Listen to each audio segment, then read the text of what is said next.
I don't know why it took me until now, but yesterday we did a show, Best Ball Bros, myself, just kind of talking about life, liberty, and the pursuit of millions of dollars in best ball tournaments. And we dove into a little bit of the skill of drafting, right? We spend all summer, all year talking about different zero RB and robust RB and how many tight ends should I take and when should I take my quarterback? Do I need an elite quarterback?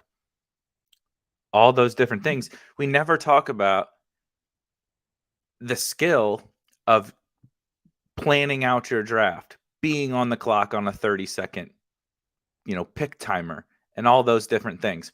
So today, that's what we're going to get into. How to be a good drafter, how to develop that skill, all of those different things. Drafting, the actual point of everything that we're doing. Drafting. Let's do it.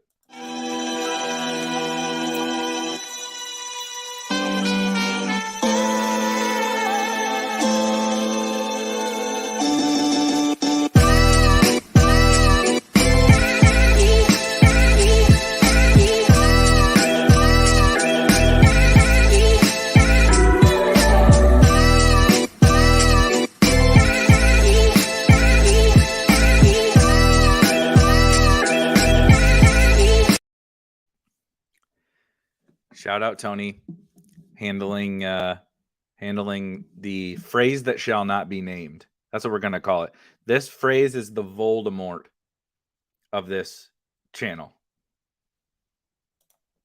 So do what he says. If you watched yesterday, if that doesn't make any sense to you, go watch yesterday's Best Ball Bros episode or listen to it on your favorite podcast feed. We went in depth on the phrase that shall not be named. And this is funny. Sean says, "Are you drafting any Denzel Mims this year?" Just saw a video of him catching a pass. Isn't it funny where we're at right now? The different stuff that like people are gonna latch onto, and it's like almost all worthless. But anything we see, it's so funny you bring up Denzel Mims because I saw something about a local beat for the Jets was like, this is the make or break year for Denzel Mims. I'm like, what the fuck do you mean make or break year? He's not even going to get on the field. So I guess that is technically make or break, but like, we're just in the like there is no actual news. There is no actual news. 100%. We're starving for real football, as Tony says. Like, we need something. We need, like, training camp is total bullshit in the first place. Most of the stuff that happens at training camp is like useless. Really quick, I'm looking down. You see me looking down. I'm looking at my phone. The first rule of this show that we're going to dive into is don't be a fucking idiot and get into a draft on DraftKings without enough time to finish it before a stream starts. So I just made my hopefully nobody watching this is in the draft with me. I just made my 16th round pick. I just made my 16th round pick in a DraftKings draft. So I have 17th round pick. I have 3 more picks in a DraftKings $5 draft because I'm an idiot and started one. Clearly with not enough runway before we got to this point. So tip number 1, how to be a good drafter. Don't fucking start a draft too close to when you're going to like go live on YouTube or like join a work meeting, because guess what? You're going to screw up your picks. So don't do what I did. That's the number one. That's the number one rule. But we are absolutely starving for real football. As GA says, I saw a video of Dalvin Cook lined up out wide. That was one that made the rounds. The and the Underdog account also tweeted it out that and it's so funny how these things get framed too, like how the people reporting the bullshit news frame it also ends up super important, right? Because like however Roto World words their blurb, or however the reporter, like all he's doing is saying the Vikings had Dalvin lined up out wide occasionally, which he didn't do before, which is like, I guess, a boost. It's like really negligible at best, right? But it's like interesting. But the reporter phrases it in a way that basically says, Dalvin Cook lined up at receiver. We should expect a big uptick in his receiving work this year. And so everybody's like, oh shit, Dalvin's going to catch a lot more passes. That means this, XYZ, whatever. And it's like, I mean, that's not what that means. First of all, he lined up out wide, like probably for like 2 reps of a May OTA practice or whatever. I didn't read it, to be fair. I'm not ruining my brain reading that, but you know what I mean? It's like however they phrase it, and they put their insight into it, and it like changes fantasy. I'm not saying this specific example did, but that happens. Look at like CeeDee Lamb last year. We saw, like, we all probably wanted to be in on CeeDee Lamb as it was. We, as a collective industry, not necessarily you guys. I was very much in on CeeDee Lamb. But then, like, we memed him into the late second round because there's videos and photos. Like, there's photos and he's, like, straight jacked, right? He's probably, like, 2% body fat. And then videos of him making, like, one-handed catches and all this bullshit in camp. And we just, like, meme him into oblivion. And it's like, all this stuff is so stupid. Paul says, is USFL still a thing? I think. I don't know. I haven't watched the game. I don't know any. It was something I had considered, spending some time on, and I'll tell you, I'm very happy that I did not. I don't know a single player. You notice some of the influencers are that were fired up for USFL. Pete, good old our friend Peter Overzet. I don't see him tweeting about USFL anymore or doing USFL content. Levitan was disparaging on DraftKings for not having USFL content. Haven't seen much going on there. Shout out to like Cody Main and Justin Freeman and these guys grinding the USFL. I respect them and appreciate them, but I think the USFL was a straight disaster. See, now I'm about to be on the clock. And I'm at the turn, so I have to make 2 picks. This is just the worst. And I think I have to take running backs, which just makes it even worse. I have to siphon through these god fucking awful late round running backs. So I just drafted Deonta Foreman. I'm just letting you guys are getting a real live look into complete nonsense. And then, we're going to have some fun. We're going to take Velus Jones. I'm excited for Velus Jones because the entire fantasy football industry has just shit on this dude. Everyone hates. It's so funny. Everyone hates this particular 3rd round pick, right? We do the whole dog and pony show before the NFL draft where people say like, oh, landing spot doesn't matter. Draft capital matters. Like people do all these things and talk about, what matters, what doesn't matter, whatever. And then the draft happens and it's like, oh, John Mechie went before all these wide receivers. I don't care. I don't care about him. Sky Moore, 7th round pick. John Mechie, who went before all these guys to a spot where there's probably more targets available. Yes, of course, they're not. The ceiling and all of that doesn't exist like it does in Kansas City. Maybe. But nope, throw him out the door. It's Sky Moore season. It's fucking Jalen Tolbert season. It's It's David Bell. And like I also like David Bell and Jalen Tolbert and Sky Moore. But like it's so funny once this all gets here.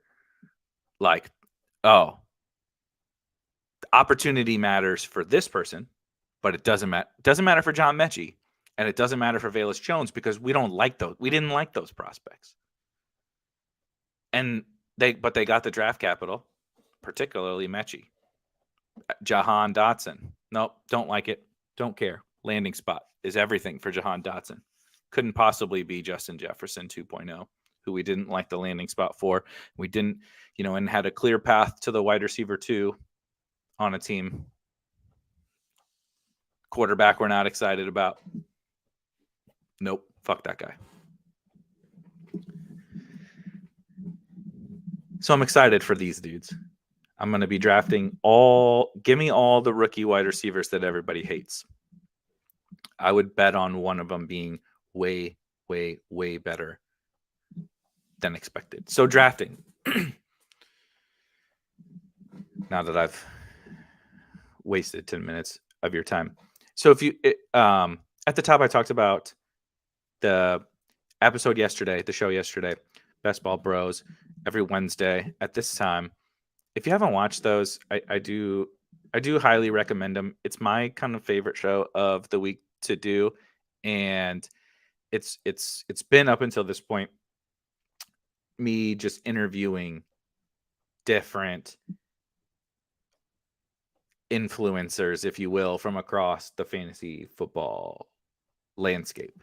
So Tony, who is in the chat, was on an episode, winner of the DraftKings Millie Maker last year. Liam Murphy, winner of Best Ball Mania 2, was on. Justin Herzig, winner of Best Ball Mania 1 and established the run. Analyst Peter Overzet, Rob Coakley, Rich Rebar, Josh Norris, Hayden Winks have all come on. And we talk, of course, some about fantasy sports, fantasy football, best ball, of course. But we also it's an opportunity for me selfishly and for you guys to get to know these people. Like I had an absolute blast talking to Josh. Josh is one of the most recent ones. Josh Norris from Underdog. And it was just hearing him talk about his experiences, working for an NFL team and his how the hell he got to where he is from working for the St. Louis Rams and then for NBC and now for Underdog and all, and the mock draft thing and all that, and hearing real stories and stuff from these guys' background is awesome, and getting to know everybody a little bit more. And so that's the Wednesday show. But what came up on yesterday's Wednesday show is it was actually the first question. So I did a solo episode to talk to let everybody kind of get to know me a little bit better. If I'm going to ask you to come hang out on this freaking channel and hang out in our community and listen to my nonsense 5 days a week, figured I could do my part too. And so one of the first questions that came up, shout out David for asking this question, David in the chat, was what do you do when you're in a draft room? And his specific example was there's one guy took 9 quarterbacks. He's like, what do you do? How do you handle a room that is so crazy and off the wall? And you obviously, there's value elsewhere, but you still need to get your quarterback, right? And I likened it to being in a ship chasing room. If you are familiar with the ship chasing guys, where it's going to be really wide receiver heavy. The best pick in every round is going to be a running back, basically.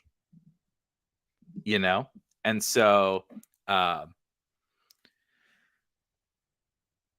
It's probably worse with the quarterback thing, but it just like hit me when David asked that question, and we all, the chat and I talked about it for quite a while, because what it came down to was the skill of executing a draft.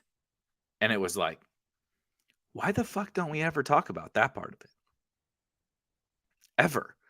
It's like because you can know every strategy, you can know all the historical data, you can know your projections, you can know your week 17 matchups, you can know everything, advance rates. You can know all of that stuff. But if you can't get in a room, in every room, and successfully implement all of this stuff into that team and draft a team that gives you a shot, let's say on Underdog, for instance, if you can't get into any room and draft a team that gives you a shot at winning the $2 million first prize, what is the fucking point of understanding zero RB? Like, congratulations, you understand zero running back and you understand, historical win rates, but you get in the draft and you can't implement any of these strategies effectively in every room that you're in.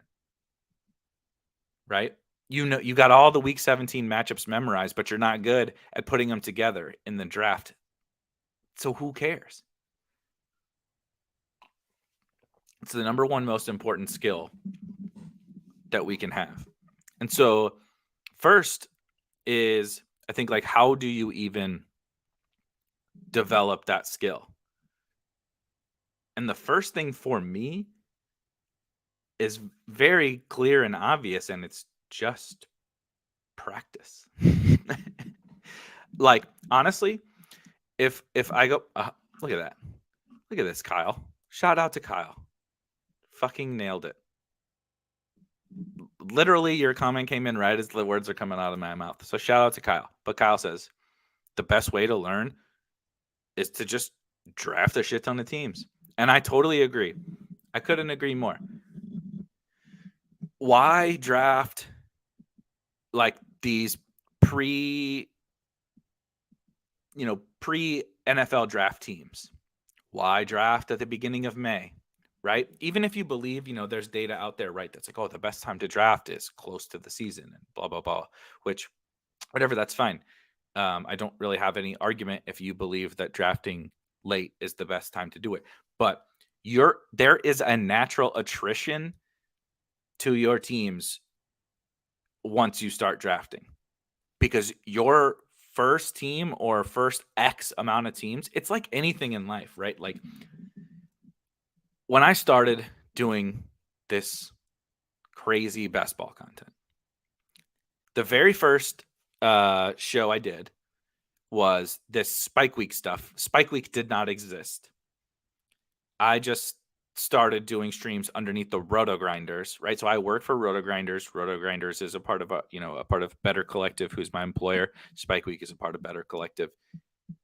I just started firing up streams, talking about whatever shit last year. Trey Lance. The 49ers were the first, spoiler alert, the 49ers were the first video that I did.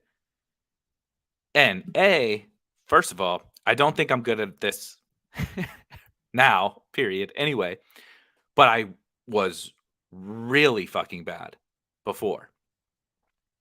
Awful. And the only way for me to even start to feel comfortable, right? At least now I've reached the point where I feel comfortable just firing up the stream and talking to you guys. Then I didn't. I didn't feel comfortable. So not only was I not good, I didn't feel comfortable doing it. And so you just keep doing it. As Kyle says, the only way to learn is to just keep doing it. And drafting is 100% that way. You can't learn the different pockets of the draft. You can't learn how certain rooms may change, right? You can't learn what happens in a wide receiver heavy room like ship chasing. You can't learn the quarterback thing. There's some slapdick on auto draft, taking 9 quarterbacks, and how to still make a good team, right? We talked about this yesterday, and that basically what I said was, you can like sit back and laugh at those guys, the auto drafters taking 9 quarterbacks, because like, oh, haha, he paid the rake. His team is drawing dead. But if you don't capitalize on it, and and your quarterbacks are Drew Lock and Teddy Bridgewater, guess what? You're paying the fucking rake too. You know, like, you still have to be able to draft a team that has a chance at $2 million. And not even just a team like to advance out of your group. You still need to draft a team that can win 2 million. Like, how do you take it? Like, I want that dude in my draft. The guy, he's dead money. He's paying the rake. So I want that dude in my draft. But I have to be a skillful enough drafter to manipulate the fact that he's fucking the whole player pool up. I still have to get good I still have to get quarterbacks that make sense on my team and have upside and all of that, right? I can't just be like, oh, look at this. If you post a screenshot, it's the 13th round, you don't have a quarterback yet. You post the screenshot on Twitter and you got all this sick value, bro. Look at all these guys I got way after ADP. Well, yeah, you got all these dudes after ADP because dumb dick next to you was drafting, 9 quarterbacks in the first 10 rounds. But your team sucks too because you don't have any quarterbacks. All the rest of that value doesn't matter if you don't have quarterbacks that can score points. And so that skill part is everything. None of this other shit matters if we don't have the skill. And so how do you get it? As Kyle says, draft. And I agree with this. I've actually been I haven't been on, so I've done 25 Best Ball Mania 3 teams.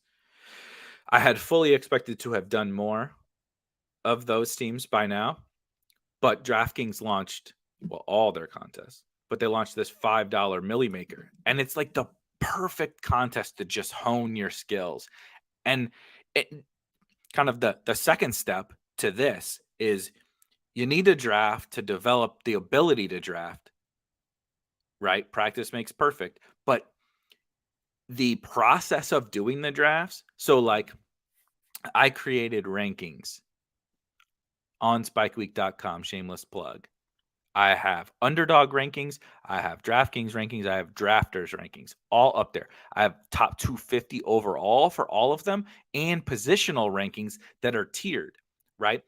I created those rankings just like I kind of think everyone should. You can use like my rankings if you prefer establish the run, somewhere else, obviously use ours. But if you don't, you can use that. You can still use that baseline and tweak it from there. But you don't, there's no chance you know exactly how your ranking should be until you do a bunch of drafts. Because you need to have your feet put to the fire on who you want to select. And once like that decision comes, it's not just as simple as I have these rankings up, I take the player there. It's not that simple. People might think that it is, but you absolutely do not know until you do a bunch of drafts. I have guys I'm moving up. I haven't made updates yet, but I have guys I'm moving up because you get on the clock and you're like, so I'll teaser. Hollywood Brown. Marquise Hollywood Brown. I keep getting on the clock on DraftKings and I see who's available there. And I'm like, man, I fucking love that week 17 game. I love how easy it is to get the stack with Kyler. I'm playing really heavy for week 17 on DraftKings. Hollywood is a monster upside guy for me this year and in those playoff weeks. Kyler is a smash quarterback for me. He's my number 2 overall quarterback. And you're like, I just keep hitting the Hollywood button. And it's like my rankings actually don't say that I should hit Hollywood as much as I am, but I I'm doing it because when my feet get put to the fire in my, like I've done like 35 of the $5 drafts. And it's like, okay, I need to move Hollywood up. Right? Darnell Mooney, another guy that came up in the Discord the other day.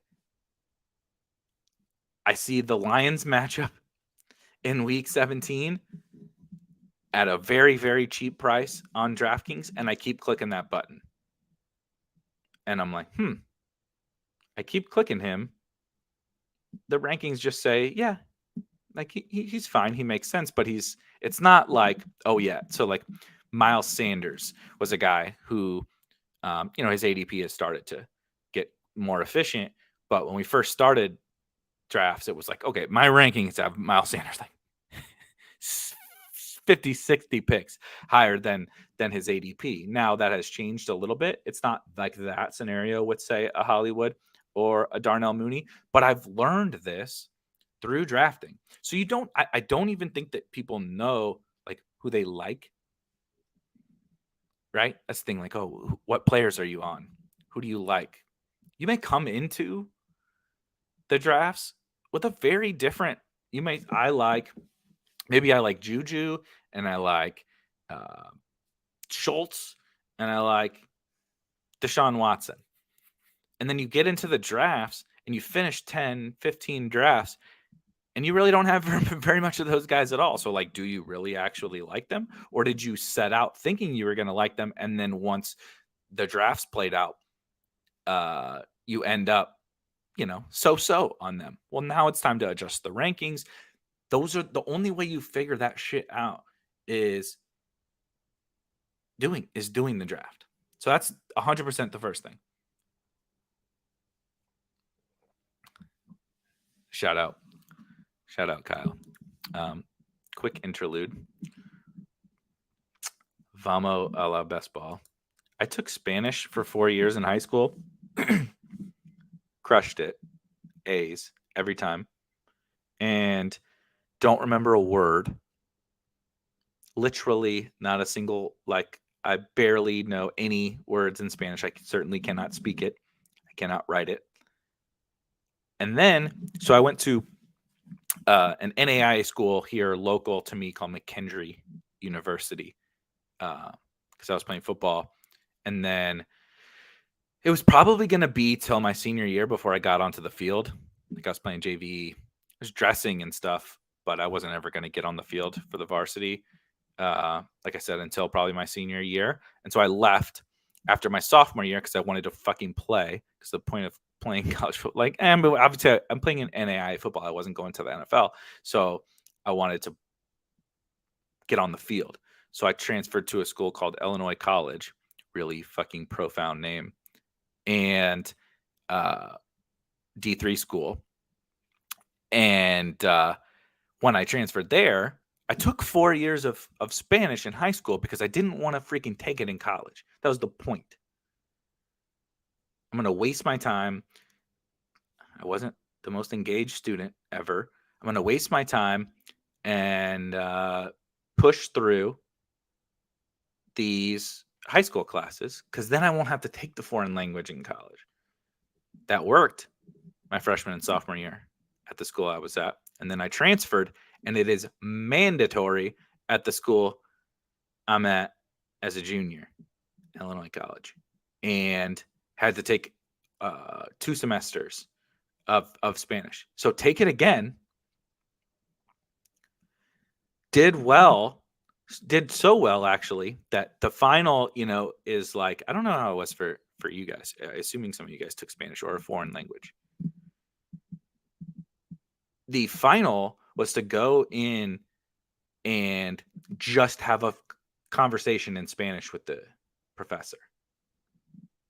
And that is just the absolute stone fucking worst. I actually think it's a fine way to actually have a final, probably much better than all this stupid shit that happens at our schools. But man, as a 20-year-old or whatever, that is an uncomfortable experience. And apparently I did well. And I'll never forget walking out and the professor says, have you have you thought about, like taking Spanish as a minor and maybe teaching in high school? And I was like, get the fuck out of here, dude. All I'm trying to do is check this box off and go back and drink a beer, play some video games. I'm only in college to play sports. So the Spanish stuff is always funny because like I have to tell people like I took 5 years of Spanish and I can't speak a goddamn lick of it. Can't write it. I know enough words like to be dangerous. When we go to Mexico or something, I have know enough words to like very vaguely comprehend somebody, but I absolutely cannot speak it. Yeah, Jacksonville, Illinois. Jacksonville, Illinois. Is where it's close. So I have no idea where I left off. Bullock derailed me with sorry, that's a weird message. Derailed me with the Spanish talk. So this is another thing I think people actually should do. Tony says, I do my own rankings and I update them every Thursday. So exposures are crazy. I think another part of being a good drafter is actually doing your own rankings. Like I said, okay, so let's say, however your process, I actually just start doing drafts before I do any rankings because it helps me do a lot of what we talked about. Just start to figure out who I like, right? So I figured out really quickly that I like Gabriel Davis and I like Mike Williams and I like Saquon Barkley. And I like that because I'd done enough research, again, to be dangerous, but I just needed to hop in some drafts to start to figure some things out. And then I do that. I put together some rankings. Like, okay, here's my rankings. Now I have the rankings up. I just keep them up on a screen. I draft off of ADP. I don't upload rankings. That's actually something I stand like really firmly by, is that I don't actually think you should upload the rankings onto the site. I actually think that's part of being a good drafter. So maybe we'll get to that in a second. So you do the rankings and then you keep drafting. And now maybe you have the rankings like with you while you're drafting, right? But you're going to find out where you were fucking lying to yourself in those rankings quick when you do the draft. But the process of doing the rankings helps make you a better drafter because it puts it in, like, it's on paper now that says, I said I like this guy better. And then you get into the draft and you're like, do I really? But do I really?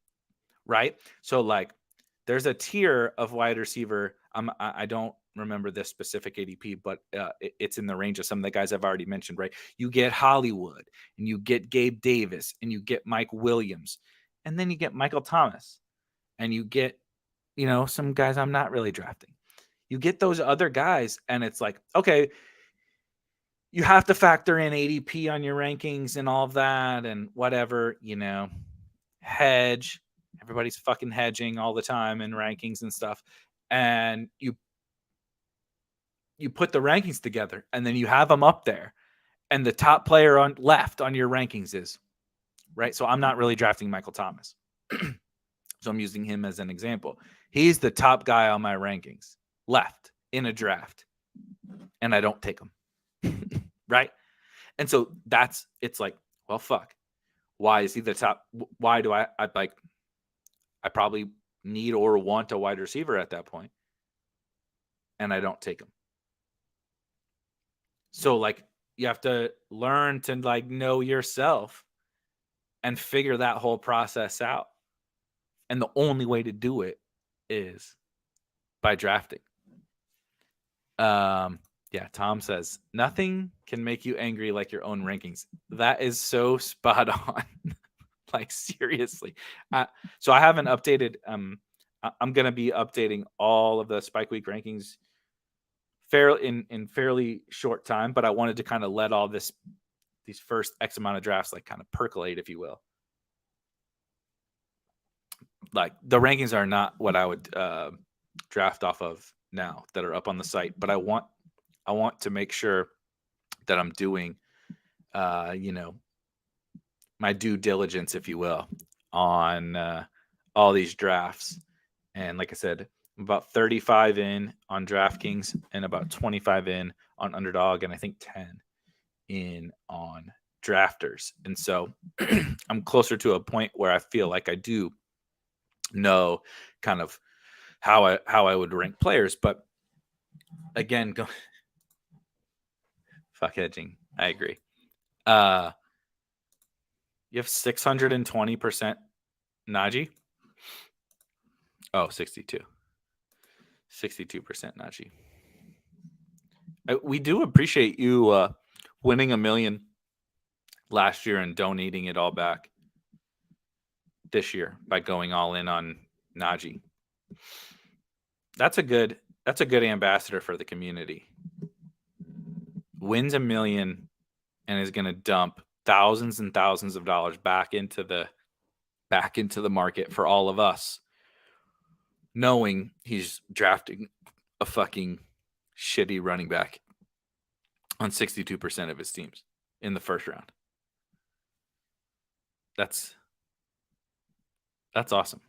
Yeah, I'm doubling back to this because Bullock says Darrington was the guy after the San Francisco 49ers that I planted my flag on, and that is true. I'm waiting to find those flag plants for this year. I've already got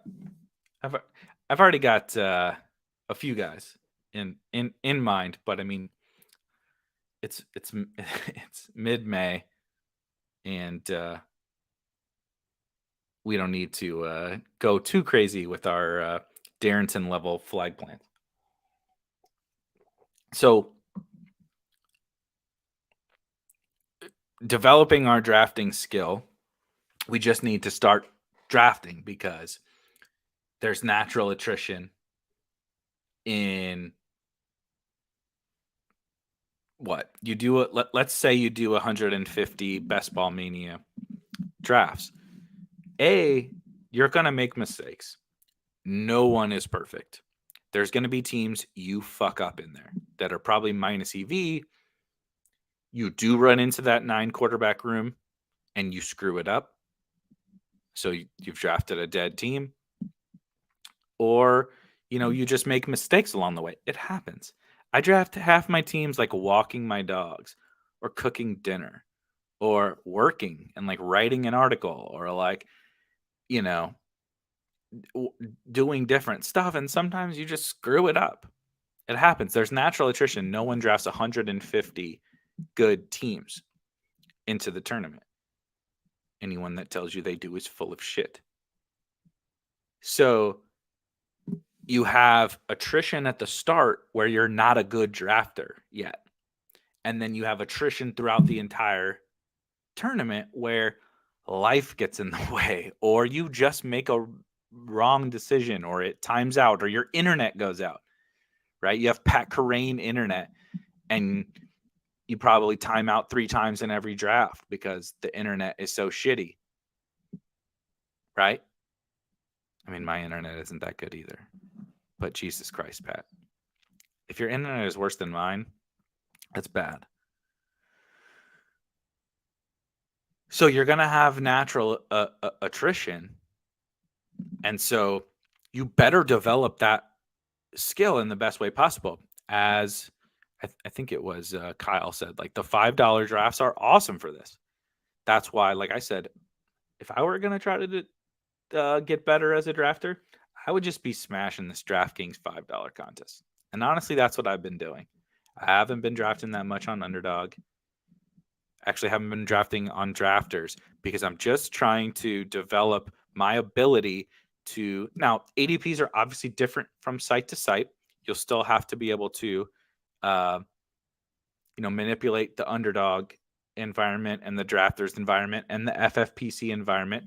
Another skill, understanding the kind of logistics of each site.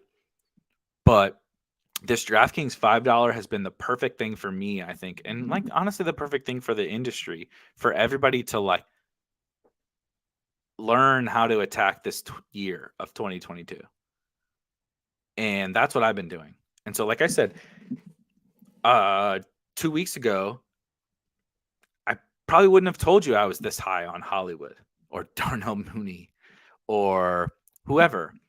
And then I just start to put it into practice and I realize, I'm drafting this dude a lot. And I can tell you in every single draft, if I didn't get DeAndre Swift, but I took Darnell Mooney, I can tell you, how do I get Hawkinson? How do I get Jamison Williams? How do I get Jamal Williams? How do I get DJ Chark? I can tell you how to put the correlations together. And it doesn't have to be with Justin Fields or Jared Goff, although I am drafting a lot of Justin Fields. It doesn't have to be, but because I've now done 35 of them, I can tell you every way to put together the team that I think you should put together, right? I get Darnell Mooney. I want to have some form of that game together on my team. It could just be two guys. It could even just be two Bears. Maybe it's Mooney and Velus Jones. Maybe it's Mooney and Cole Kmet. Maybe it's Mooney and Khalil Herbert. But I want to invest in that game, and I know how to do it. And it's once the Mooney pick happens, I know it, and it's planned for. It's like it becomes programmed in your brain, right? You start Cooper Kupp literally twice today. Actually, the team that I finished when we started this stream was I took Cooper Kupp 101, and that was the second time today I took Cooper Kupp 101 on DraftKings, and instantly okay, I have Cooper Kupp. I don't have to stack that game, but at a certain point, the Chargers are a priority, and that doesn't have to mean the first pick. That doesn't have to mean Keenan Allen is a 2-3 turn priority. In fact, for me, he absolutely is not. But if Mike Williams falls, I'm snapping him up. It doesn't mean Justin Herbert is a priority, but he might be. Isaiah Spiller, I'm deciding. I started Cooper Kupp and I have a 0 RB team. Isaiah Spiller is available in the 12th round. Would you pick Isaiah Spiller or would you pick Rachaad White? On this team, you would pick Isaiah Spiller. And I know that because I've drafted enough teams to figure out exactly how I want to construct this team. If I took Christian McCaffrey, I would choose Rachaad White because that makes sense on this team. And I know, and I can plan ahead, particularly drafting out of the 101 where you have the turn to really plan ahead to figure that out. And 100 is exactly what I was going to say. You also have Josh Palmer. You also have Gerald Everett. Ryan says it could be Everett in the 15th. 100%. And then I took Cooper Kupp and maybe I punted tight end. So now Everett makes even more sense on that team. Right? Maybe it just didn't work out with tight end. Maybe I wanted Hawkinson. Maybe I wanted Schultz. I wanted Goddard. I wanted Kittle. But it just didn't work out in this draft, and I didn't force a reach at tight end. So the next thing you know, wide receivers are loaded, feeling fine. Maybe I got stacks, whatever. Quarterback looks good, and I am weak at tight end, right? So I'm going to that's fine. We're going to do 3 late tight ends on this team because of how it worked out. But because I took Cooper Kupp 101, when I look at the late round tight ends, I'm going to take Gerald Everett over Robert Tonyan because he makes the most sense on this team. If I had Justin Jefferson on this team, I would take Robert Tonyan. When I have Cooper Kupp, I would take Gerald Everett. But planning that out ahead and additionally plan every decision that I've made, right? I took Cooper Kupp, and then at the turn, I took Saquon Barkley and T. Higgins. Right? So now I have my anchor running back and I have 2 wide receivers. That set me up in a way that I'm probably not going to get any of the elite tight ends. Just how it went. Right? I'm not in a good spot. I can't get Kittle. I can't get Waller. Also end up in an awkward spot for like Schultz and Hawkinson and maybe even Goddard. And so but you know that because you've developed that skill. And so now you're already planning ahead. Like, yep, Gerald Everett in the queue now. And the only way you develop that is by drafting. And figuring that out is the most important thing. And that also outlines the way that we can figure out who fits into each structure, right? I just went through a structural example that was like, I ended up in an anchor running back team, which locked me out of elite tight ends. So I'm going to take 3. I've decided I'm going to take 3 because of my first 8 picks or whatever. I missed out on all those tight ends. So boom, boom, boom, boom. I'm going to secure every other position. And now we're just going to give me 3 late round tight ends, which I really like on DraftKings, by the way. Don't tell anyone that we're allowed to like Gerald Everett and Robert Tonyan and Irv Smith and Brevin Jordan and Hayden Hurst and Evan Ingram. Don't tell anyone that we like those guys. But like if I took Travis Kelce, this is a very different conversation, right? I got the 10th pick, took Travis Kelce. Guess who I don't give a shit about? TJ Hawkinson on a Travis Kelce team. I'm not saying never. I'm not saying you should never draft right there. I know that people love the bully strategies, right? A bully tight end strategy, which is like, I do laugh every time somebody says, I'm gonna go bully tight end. It's like, in your 12-team league, your bully tight end team, that might be an advantage. Guess where it's not an advantage? In week 17. Because your 7th round pick at tight end, when you have Travis Kelce, is probably not helping you. Is it possible he helped you? Sure. Is it likely? No. So I love the bully tight end bros. But because I have developed my skill of drafting, I know when, as Ryan says, Everett is a smash in the 15th. I do think Everett is a smash in the 15th in most structures. However, I know when he becomes like, right? When I have Cooper Kupp, or maybe you like Cam Akers. I don't really like Cam Akers, but if you like Cam Akers, took Cam Akers in the 3rd, need a 2nd, a 1st, a 3rd tight end. So who do you decide between? Gerald Everett, Robert Tonyan. You decide between Gerald Everett, but you developed that ability with a 30-second clock to think, boom, like I know that. Or the moment you make the Rams pick, it's already like ingrained in your brain that I want to optimize for week 17. And so you don't even like think about it. You know? And the only way you can do that is by drafting and like forcing yourself to be thoughtful during those moments. And so that I'm sure there's a ton of other, skills and ways we can develop the skill.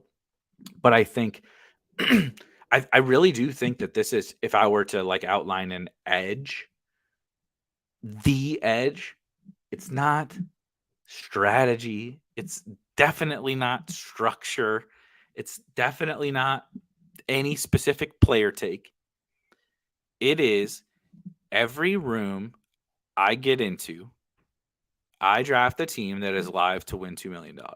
If you can draft 150 plus EV with win equity teams, you are the best ball player on the planet.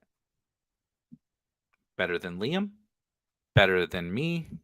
Sorry, Tony. Better than Tony. because no one does.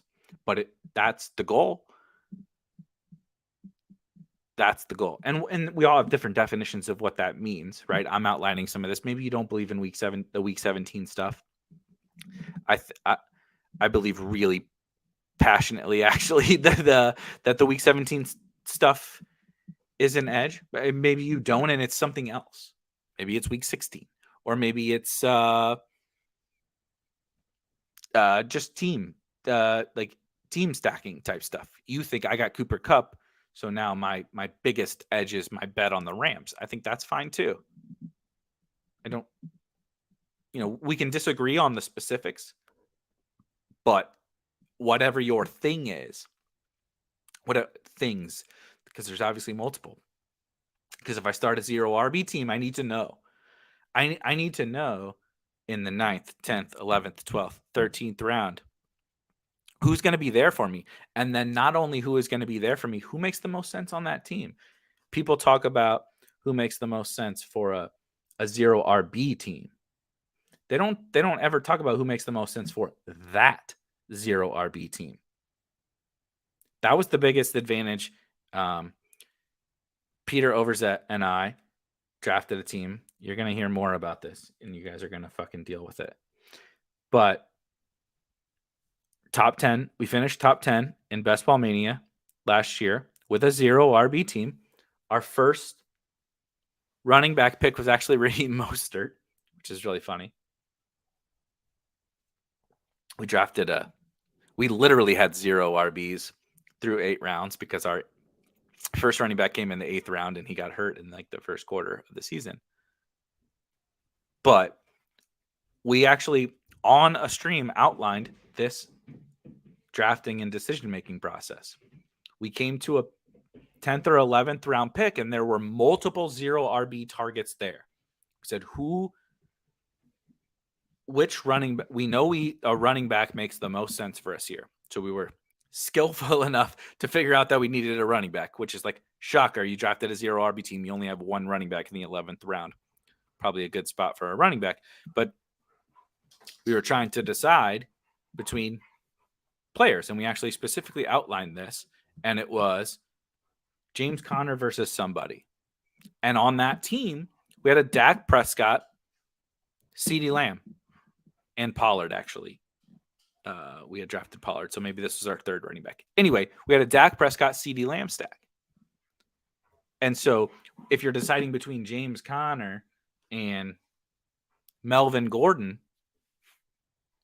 you take James Conner because they were last year, for those that didn't play last year, the Cowboys and the Cardinals played in week 17. And so Conner makes the perfect sense on that team. But we only figured that out through lots and lots and lots of drafts. And then we made every subsequent decision thereafter, right? We end up with a Mac Jones team.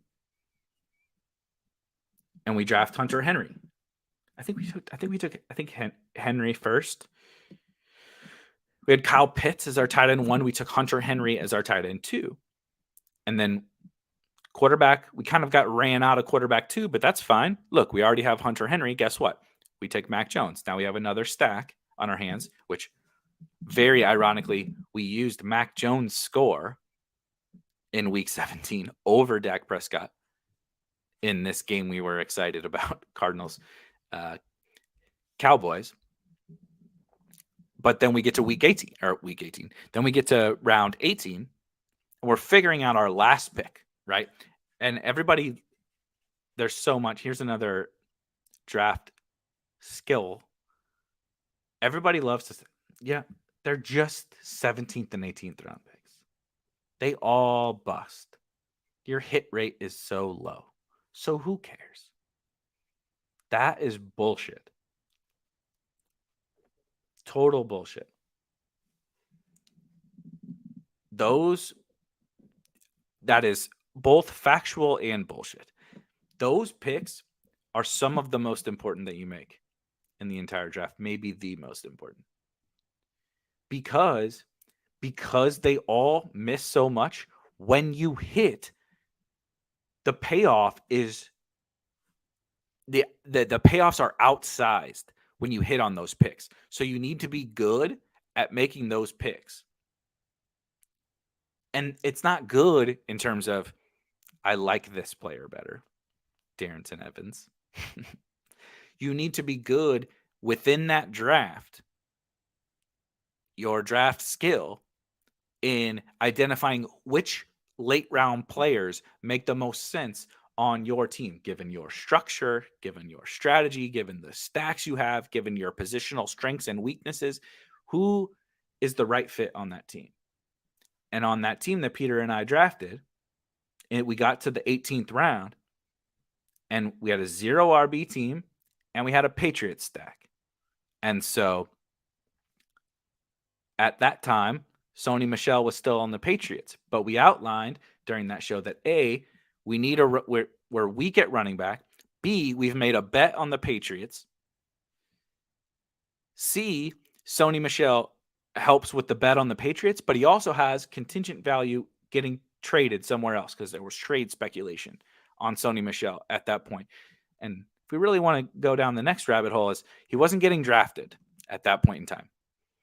After he got traded, he got bumped up to like an 11th round pick. But at that point in time, he was not getting traded. So we stacked up all these things as to why Sony Michel was the right pick on that team. He's not the right pick on every team. But on that team, we had developed the skill to identify the right person to target on that team. And then is it luck or, just running good that Sony Michel gets traded to the Rams and is like a total smash? Yeah, it is. But guess what? If you're skillful in your drafts, the run good ends up. It's funny that the best players end up with the best luck, right? The people that say it's all luck, that like maybe they should just draft a little bit better. Because when you draft skillfully and you draft smart teams like that team lost its RB1 on a 0 RB team. And as Ryan says, let's get our running back started with some guaranteed touches with Mostert. And we were excited about Mostert. I was on the 49ers. I was big into the 49ers. I love everything about the upside and, as you said, the guaranteed touches on that structure of a team that Mostert provided. And guess what? First quarter of the season. See ya. Done. Out for the year. But if you figure out how to put the pieces together, right? That team had Tony Pollard, who provided multiple, even with Zeke not getting hurt, provided multiple weeks that helped us. That team had Alexander Madison that provided multiple weeks with Dalvin Cook being out. That team had James Conner, which provided weeks, constant weeks, even with Edmonds. And then without Edmonds, elite production weeks. And then that team had Rashad Penny, who came on late in the year and was a must-have. And that team had Sony Michel, who came on late in the year as a workhorse. And you just stack up the bets, but it's because the only reason we were able to put that team together was because we have drafted enough teams and developed that skill to identify, okay, this team needs James Conner, not Melvin Gordon. This team needs Rashad Penny, not Naheem Hines. This team needs Sony Michel, not Quadri Allison. Right? And so it's just one example. This wasn't Liam's winning team. This wasn't Tony's winning team. But I think it's a really good example of a team that we gave ourselves a shot come week 17. Obviously, we got to week 17 with a strong team, and we gave ourselves a shot when we got there because, and I fully believe it wasn't player selection. We drafted CeeDee Lamb and Keenan Allen at the 2-3 turn. We drafted Devontae Adams 102 overall. We drafted Dak Prescott. Was he great? No. Kyle Pitts. Was Kyle Pitts a good 4th round pick? Absolutely not. The player selection was frankly shitty. We actually did a very bad job. Devontae was fine. CeeDee, not good. Keenan, not good. Kyle Pitts, not good. Dak, probably not good. Mostert, not good. We actually did a horrible job at player selection, but because we're skillful drafters in terms of putting together a team, we were able to, we were live to win Best Ball Mania 2. Obviously we did not, but we were right there. Also, shout out MVS, Marquez Valdez-Scantling, was on that team. And he's on a lot of my teams this year.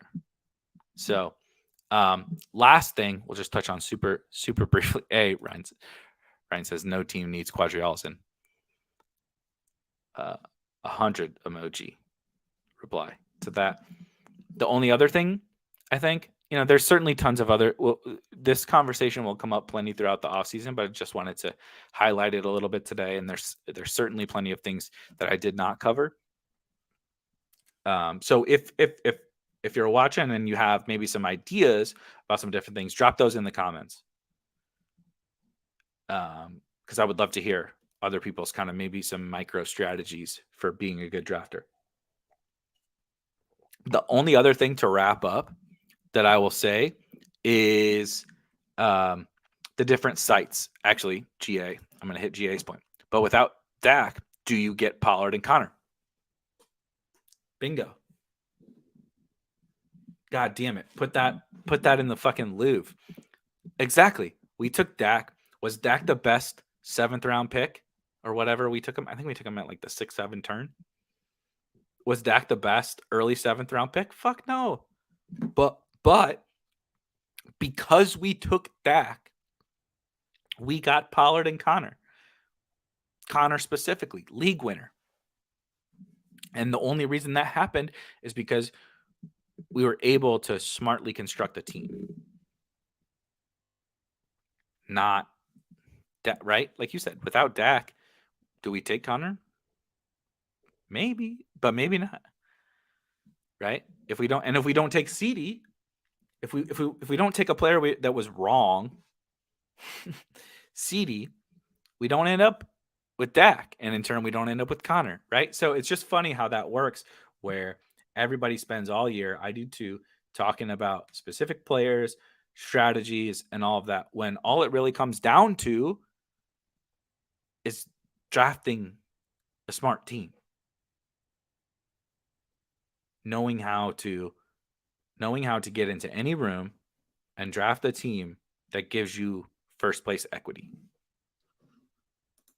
That's all that really matters. And maybe that does happen more in morning drafts, as Tony says. Only other thing I was just going to say super quickly is, especially as this game grows, we're going to get so many more tournaments across many more sites. Right now, we already have, right, Underdog, DraftKings, Drafters, and FFPC. You have cash games on Yahoo and FanDuel. I'm hoping and thinking maybe that they get into the tournament space. We'll see. But each site has its own unique little variables, right? Drafters is very different because it is cumulative scoring. The tournament structure forces you into different things in terms of how to draft a good team. And you need to know that. And so being a fantasy football analyst or a fantasy football pro or whatever, like, doesn't necessarily mean anything on drafters if you're good on Underdog, because being good on Underdog requires different skills than being good on drafters. And so identifying the differences between the sites, obviously that one's very easy to identify, but like say DraftKings, we know inherently that DraftKings drafts are a little bit softer. The ADPs are softer on DraftKings. But so how do you take advantage of that? Because they're softer for every good player. So how do you get into your draft and figure out how to gain your edge on DraftKings, right? FFPC has tight end premium. How do you figure out how to do that? And so focusing in on all these little different nuances that allow you to be a good drafter, I really, really believe that that's like the most important thing you can do, right? It could be, how do I manipulate a room when somebody takes 9 fucking quarterbacks? How do I manipulate a ship chasing room when 11 of the 12 first round picks are wide receivers? How do I manipulate drafters where it's a cumulative scoring format?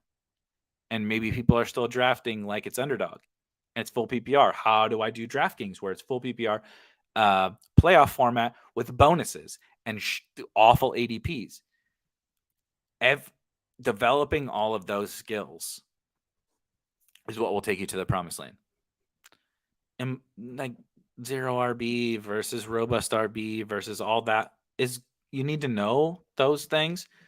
But the most important thing is being able to hop into a draft and build a team that can win first place, no matter what happens in your draft. It's also the hardest thing to do. We're talking about fucking fantasy football. We love to make this sound like it's way more complicated than it is. But anybody can learn zero RB, robust RB, playoff schedules, and correlation matrices, and stupid shit like that. Anybody can learn that. I could teach my dogs that. But they can't. Not everybody can get into a draft and make win equity, teams with win equity, no matter what happens, and limit their attrition on their entries into that contest. So this was a lot of fun. I love talking about these silly, not silly is not the right word. These like micro little strategy things that nobody like really kind of like seems to talk about. That's a lot of fun. Ryan says, I think the more I do each year, the better I get at reading my room and reading my opponents. Like, oh, this guy has an elite tight end and no quarterback. I'm next to them. Let me grab my quarterback here. 100%. That's part of it too, right? We didn't even talk about that. Maybe we'll do a follow-up to this on some other kind of skills, like literally looking at your opponent's teams and trying to predict what they might do, and so that you can extract as much value from that team, right? That's another one. And so there's all these different little variables. And like I said, these are the fun conversations for me, which tells you about how big of both a nerd and a sicko I am. So tomorrow we'll be back here, same time, 5 p.m. Eastern, to draft the team. We're going to get back into the drafting streets. 2 days in a row without a draft, that's too long. So Fridays are drafts. Like I said, 5 p.m. Eastern. Thank you guys for joining. I will see you guys tomorrow. Go Celtics tonight. We got big money on the Celtics futures. Go Blues. Go Blues tonight for my fellow St. Louisans. And hopefully we can get 2 W's and be back drafting very happily tomorrow and not drowning our sorrows for the best ball draft. I'll catch you guys later. Peace.